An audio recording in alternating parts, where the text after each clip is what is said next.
This is a two-part thing. One, Okay. the Knicks showed resilience, and I want to single out Jalen Brunson because he took on the challenge of trying to distribute the ball, changing sides of the floor. He was in actions all night. He made sure of it.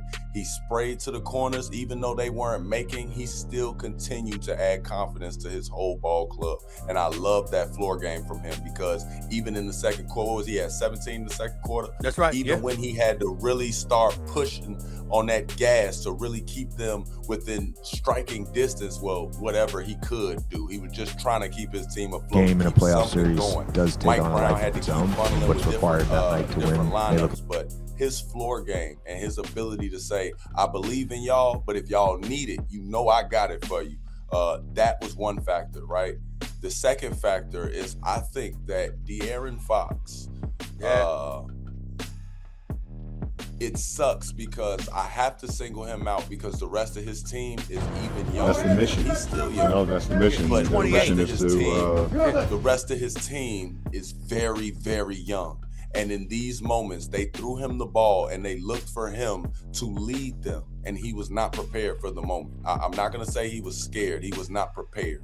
He didn't think things through. I think that he tried to lean on his instincts at times. And this is a chess game. This is no longer checkers when you get into the finals and you're talking about a pivotal game 4. I just went over to him and was like, you're insane.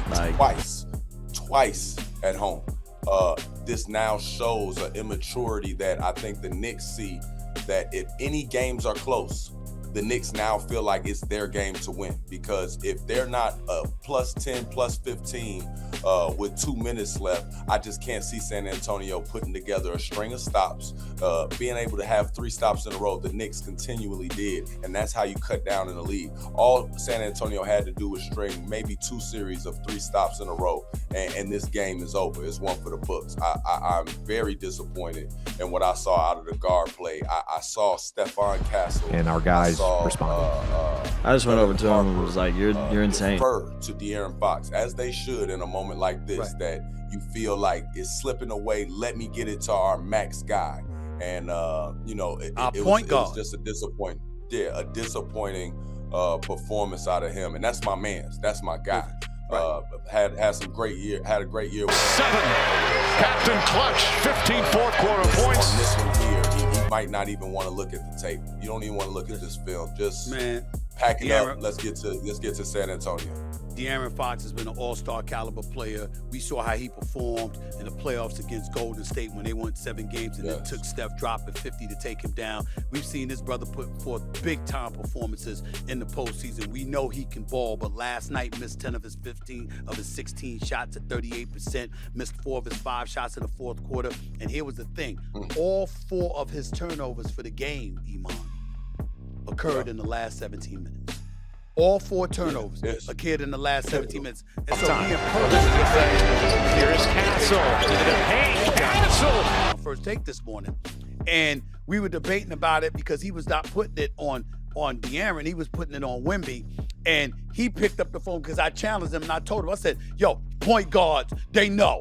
Call Rondo. Call Rajon Rondo, your boy. And I called CP3. And he's going back and forth on the phone about what the hell happened. Because I'm thinking about point guard. He's talking about how Wemby has got to step up. Your thoughts about Wemby's performance? I thought Wemby had a good performance all the way until the meltdown happened. I think he, in turn, also looked to De'Aaron Fox. They searched for help. They looked to the sidelines. You saw it on their face. Oh no, we're about to lose. And once the Knicks felt that, they went go. Anunoby takes it away. All over De'Aaron Fox. Like it wasn't even a secret that you're not getting by him. And De'Aaron Fox is one of the fastest people I've ever seen with the ball. Only person outside of him is maybe John Wall and what my boy played at Carolina, point guard. Not Westbrook, not Derrick Rose. I mean, yes, but I mean A to B. Derrick Rose was quick. It was zoop, zoop, zoop. It would change speeds, change angles. That's what made him great. But I meant Ty Lawson, A to B. Yes. getting down court and spraying the ball. I know De'Aaron Fox, and I know he can get by somebody. I don't know if it was the high ankle sprain, but it's like if it is the high ankle sprain, you need to tell Dylan Harper, you take over and you go downhill, and it's okay. My bad, I'm losing my voice trying to say all this. You ain't losing your voice. You sound great. Because it's time. You want to go into the playoffs like doing this.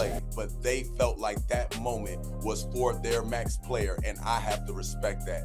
Wemby, in that moment, knew that this is something that you hired him for. I'm sitting here, I'm out of place. I don't know what's going on. I know he missed 2 free throws, but I was more mad at the fact that Wemby down the stretch, there was a time, I believe the lead was like 12 or something, but Wemby jacked up a three. 2 threes. Two threes like, with about 14, 15 seconds left on the shot clock. Made no sense. Made no sense at all. I'll give you one of those to just be like, I need to shoot, give us some confidence. But once you miss that, nothing else should matter besides getting 2 feet in the paint. And it was just disappointing, man. Even in some of these stretches, to not see Mitch Johnson run out there and just give the timeout, give them a mental blow. Like, this ain't even about their fatigue. This is a mental fatigue to say, hey, let's harness and focus in on this. Let me point out 3 things. Different thing where she gets it. I mean, the vibe is a question that may not have ever been asked of you before because of this discussion. When I look at Dylan Harper, I'm seeing a cat 19 years old, got game, can ball, and was balling. And Coach Mitch Johnson says, yo, in game 1, I benched this dude in the 4th quarter. I ain't never doing that again. And you put him on a bench for like 5 minutes or so, you put him back in the game and he don't get a shot the last 10 minutes of the game when he was the one flooring for you. That's on the coach to me. But it's also on the point guard. Wemby, what you just pointed out, the elements that you pointed out. Big Perk and them talking about get your big body down low. I say he ain't no big body. He's tall, but he's a pole. What are you talking about? He shouldn't want to be down low. Unless he's catching the alley-oop dunk. He's too thin. He ain't Chet Holmgren. He's actually looked like he did a push-up in his life, but still, he's too damn thin. And then I look at De'Aaron Fox, and here's the interesting point for me. I didn't see Wemby and Dylan and them looking for him to score. They were looking to him for leadership, looking to him to calm the waters, which is why we were on the phone with Rondo and CP3, because to me, on a night like last night, any team appreciates a real point guard, because a real point guard is like, yo, there's no way that happens with CP3.